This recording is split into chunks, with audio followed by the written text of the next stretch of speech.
अरे क्या बेचा दारू हो? लौकत नहीं थे। अरे लौकत तो ढेर कुछ बा।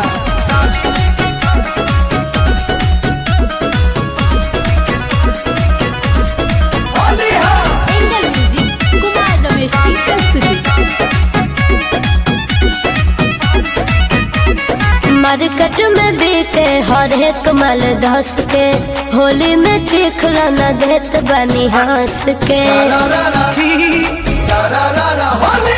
मार्केट में बिके हर एक माल धस के, होली में चिखला न देत बनी हंस के। एक एगो पलेट लेके आपस में बांट लो। एक एगो पलेट लेके आपस में बांट लो। साली जी के काट लो या भाभी जी के चाट लो। साली जी के काट लो या भाभी जी के चाट लो।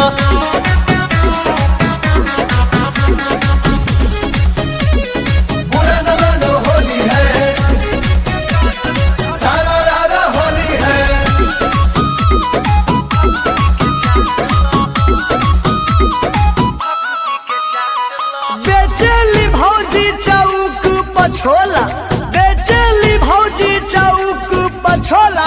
होली के बहार में लहार लूटे डोला बोलो होई रे।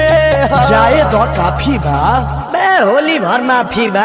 लगता भीड़ हड़ा हड़ बाटे बिकत, प्यार से उधार दे द का बाटे दिक्कत।